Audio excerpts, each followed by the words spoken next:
మంది hotel style puri తిందామని అనుకుంటారు. 2 పూరీలు తినగానే హెవీ అయిపోతుంది. ఎందుకంటే మైదా పిండితో చేస్తారు, ఇంకా కాగిన నూనెలో మళ్ళీ వేసి చేస్తుంటారు. అలా కాకుండా మన ఇంట్లోనే చక్కగా 10 పూరీలు తిన్నా కూడా ఒక్క చుక్క కూడా ఆయిల్ పీల్చకుండా హెవీగా లేకుండా మనం ఈ విధంగా చేసుకోవచ్చు. మనం గోధుమ పిండి తీసుకొని అందులో 1 టేబుల్ స్పూన్ బొంబాయి రవ్వ వేసి కొద్దిగా సాల్ట్ కూడా వేసి 1 టేబుల్ స్పూన్ మసాలా పొడి కూడా వేసామనుకోండి, భలే టేస్ట్గా ఉంటుంది.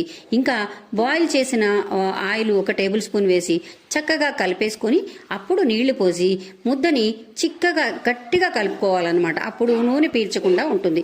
అస్సలు నానబెట్టనే కూడదు ఈ పూరీ పిండిని, వెంటనే చేసేయాలన్నమాట. పూరి పిండి నానబెట్టి పెట్టుకున్న ముందు రోజు నానబెట్టిన పూరి రంగు, రుచి, వాసన అన్నీ మారిపోతాయి. వెంటనే చేసుకోవాలి పూరి ఎప్పుడూ కూడా.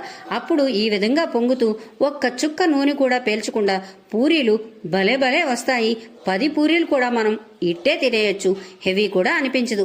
మరి మీరు హోటల్లో పూరీలు ఇష్టపడతారా, ఇంట్లో పూరీలు ఇష్టపడతారా?